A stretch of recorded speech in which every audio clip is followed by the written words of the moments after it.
What is up, everybody? My name is Wes. This is Top Shelfers, and today we're going to be ranking your mom's favorite actor, and that is George Clooney. I have mixed feelings about George Clooney in the sense of like, I think some of the stuff he's done is really great. Some of it I think is a little overrated, just in the sense of like, I feel like he gets ranked really high in a lot of people's eyes, but overall his filmography isn't like the best I've ever seen. But regardless, we're gonna be ranking his movies, and we'll talk about some of the do's and some of the don'ts. I think probably the worst movie on this list, and I assume most people would probably agree with me, is going to be Grizzly 2 Revenge. A more recent movie, but feels like a old movie, and I don't know really what was going through anybody's mind when this movie was made, but hey, it was. After that, uh, I mean, we could probably put what made, I believe, what made the tomato meter, which I'm sure we'll look at a little bit later. I think this is the sequel or the third installment is Return of the Killer Tomatoes. Not great. I mean, I love it personally. I love all of the Killer Tomatoes from outer space stuff because it is just such cheesy bad horror. But that's exactly what it is. It's cheesy bad horror, and if you don't care for it, you're not gonna like it.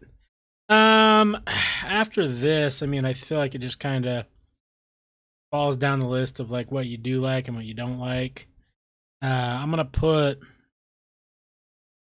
One Fine Day down here. Just not something that I'm like, yeah, let's watch that. um, it is. I guess it is tough. I mean, he does have some good movies. I guess maybe I was being a little too much of an asshole at the start. We'll put The Good German here.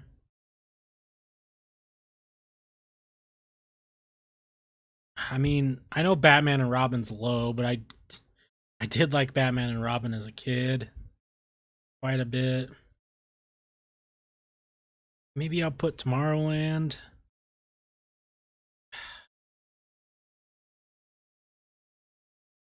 I don't know. It's just like a lot of his movies, like it really just depends on like what you like in movies.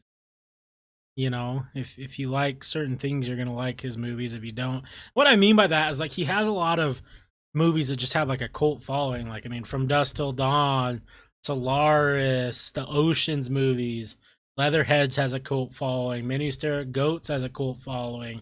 The Perfect Storm has a cult following. Batman and Robin have like all the Batmans from that time period have a cult following. So it's like I don't know. I think I'm going to put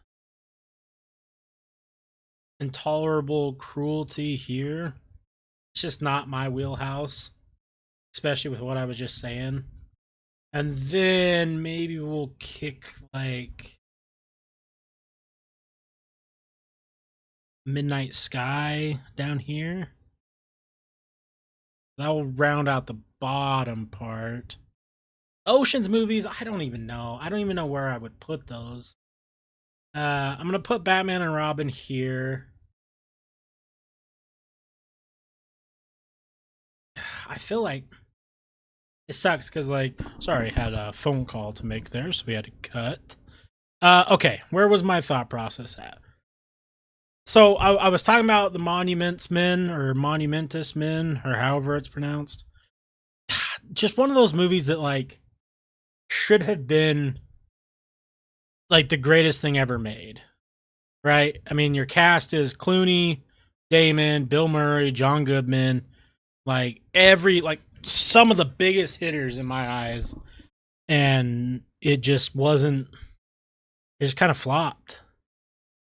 Um, I don't know. I mean, do I put that? I think I'll put that there. Sucks because I don't know. I really, really wanted to like it, but I did not. Um, I'll put Tomorrowland here.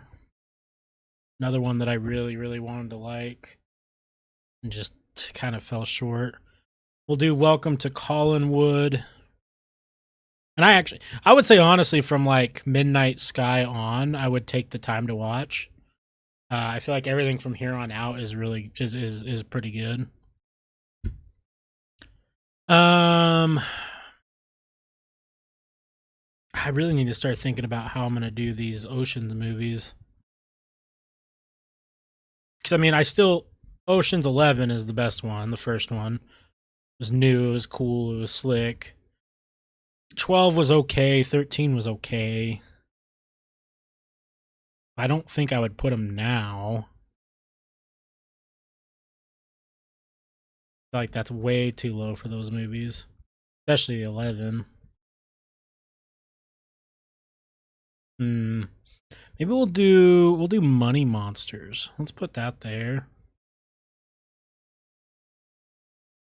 And then damn.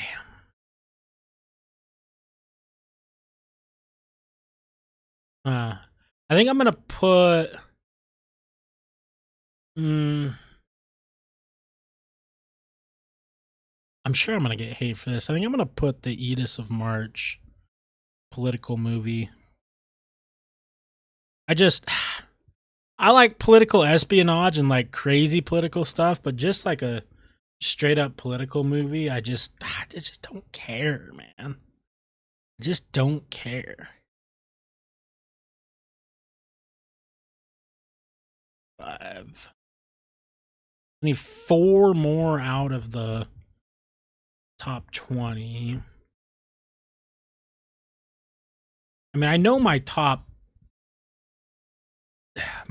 part pretty well. At least I'm confident. I guess maybe, I mean, do I put Perfect Storm here? I really like Perfect Storm. I guess we'll put Perfect Storm here. I'm going to put Oceans 13 and 12 there. I need 1 more out of the top 20. I just don't know.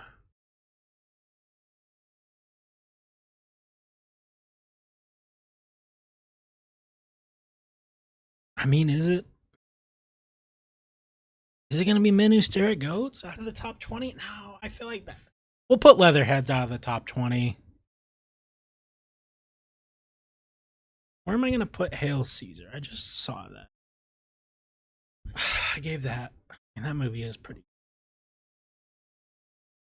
Gave that a much higher score than what we're talking about right now.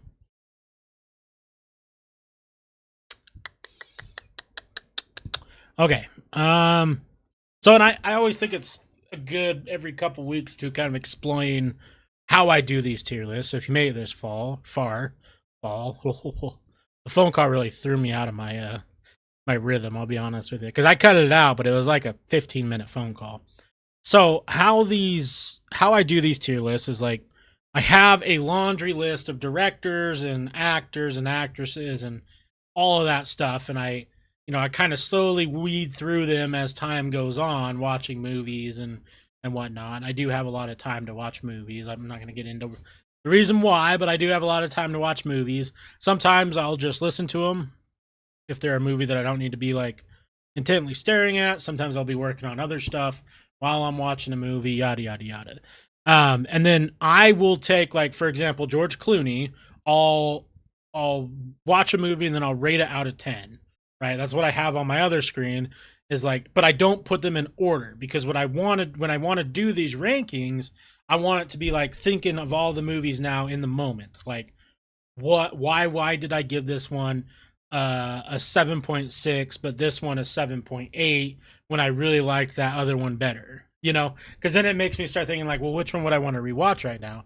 which one has more of an impact, which one was more exciting, or whatever feeling it is that the movie was trying to portray. So then when we get stuck on some of these movies, like, well, where am I going to put this? It's because like I gave it either the same exact score as another movie, or thinking back on it, I'm like, no, there's no way that I would put Leatherheads above Minute Stare at Goats, right? I just think it's fun to try and keep it natural and not like too predetermined. Because if I could just do these offline without any thought process and then just post the tier list, right? I'm gonna put Leatherheads to round out the top 30, and then I'll put Men Who Stare at Goats to start the 20 list. And here's where it gets even harder, because it's like, for me, From Dusk Till Dawn is up there. Solaris is up there. Ocean's 11 is up there. It's tough.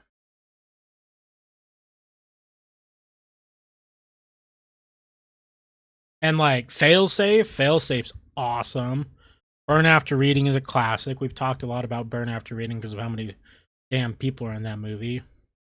Confessions of a Dangerous Mind. The Thin Red Line is a phenomenal war movie. And Hail Caesar's good. The Descendants is good. Up in the Air's good. Michael Clayton's good. Out of Sight's good. Good Night and Good Luck is peak. I mean, we obviously know a lot about Fantastic Mr. Fox because it has so many people in it. Three Kings is phenomenal. Gravity is phenomenal. So I just don't know where my head's at. Really don't. I think I'm going to put The American here. I feel like that's a decent spot for it. We'll put Syriana. How do we put? Why can I not say that right now? Am I dumb? Hold on. I am kind of dumb, so. Syriana?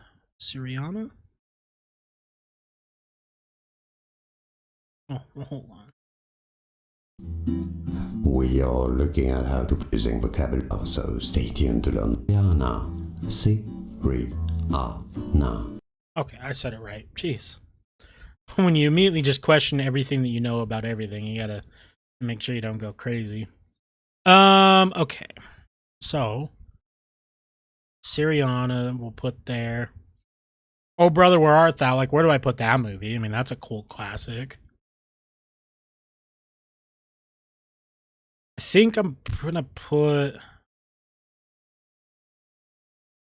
I might catch some heat for this. I'm gonna put Hail Caesar here. I'm gonna put The Descendants here.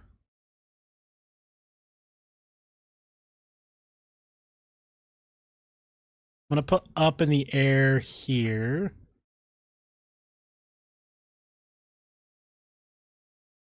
We'll put From Dusk Till Dawn here, even though I absolutely love that movie.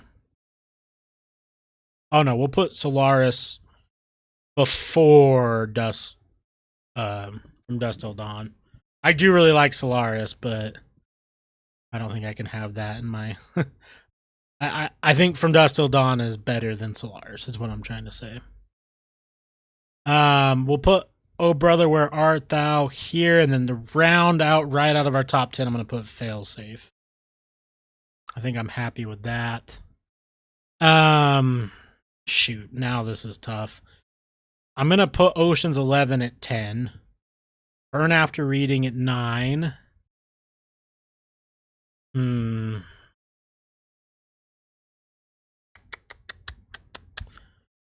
Confessions of a Dangerous Mind at 8.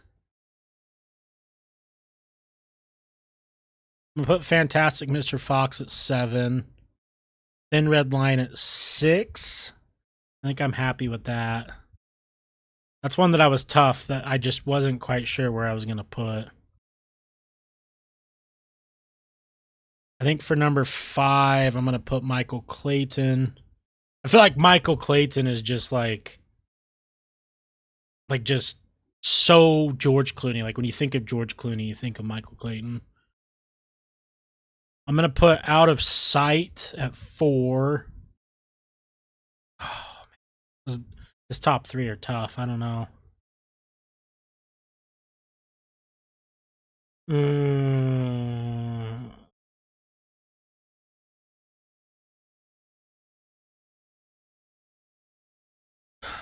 I don't know. I think I'm gonna put Three Kings at 3. Good Night and Good Luck at 2, and then Gravity at 1. I do really like Gravity. I feel like Gravity is one of those movies that should be talked about in the top 100 and just still isn't. I feel like Gravity is an absolute peak movie. I mean, Sandra Bullock's best for sure. It's not necessarily George Clooney's the main actor in it, but it's definitely Sandra Bullock's movie. Okay, so my top 10 George Clooney movies ranked worst to best, ultimate tier list. Number 10, Ocean's 11. Number 9, Burn After Reading. Number 8, Confessions of a Dangerous Man. Number 7, Fantastic Mr. Fox. Number 6, Thin Red Line. Number 5, Michael Clayton. Number 4, Out of Sight. Number 3, Three Kings. Number 2, Good Night and Good Luck. And number 1 is going to be Gravity. Let's take a look.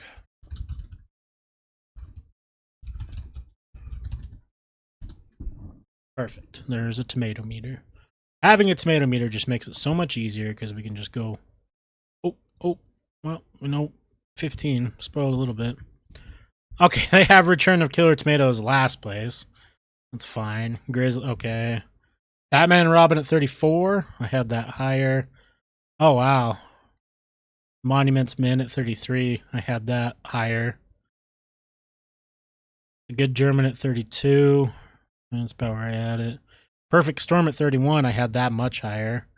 Midnight Sky at 30. I had that lower. Tomorrowland at 29. I had that higher. Men Who Stare at Goats at 28. Psh, I don't agree with that. I had that much higher. Leatherheads at 27. I had that higher.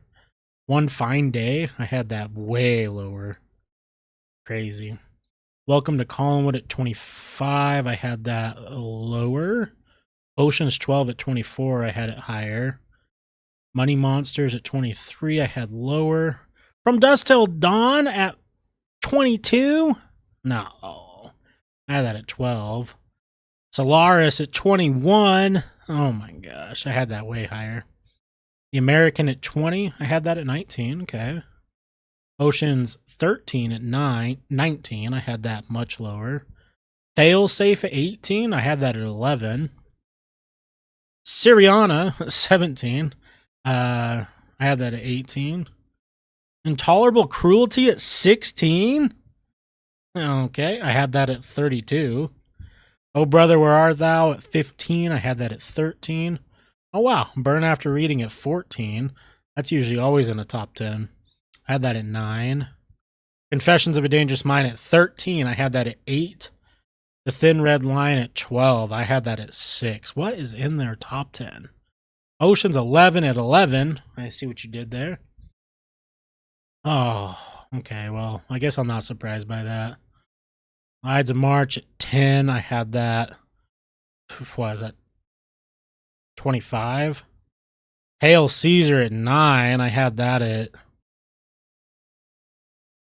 17. The Descendants at 8. Wow, okay. I had that at 16.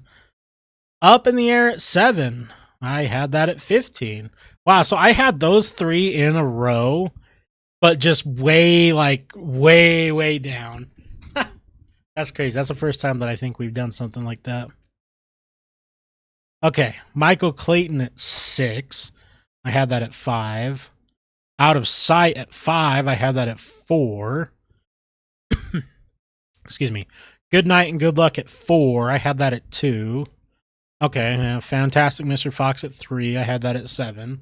We can always, anything Wes Anderson, we always know is going to be in the top 10 on Rotten Tomatoes. Number 2 is Three Kings. I had that at 3, and then Gravity at number 1. Wow, so they agreed with me. What's the audience score on Gravity? 79? Huh. I thought it'd be much higher. What is this? What does this person say? Jason H. Pretty to look at with a lackluster script. Any chance of suspense is lost as soon as all but Bullock's characters are done away with. I knew a major studio movie would not have the guts to let her fail. I was right. I agree with you there. Oh, wow. People just thought it was boring and dragged on. Yeah. Yeah, maybe. Hate's forced. There's like when you look up at Interstellar's at like a 78. Oh, well. All right, so that's my George Clooney list. Let me know if you agree or disagree, and thank you so much for watching. I'll catch you on the next one. Peace.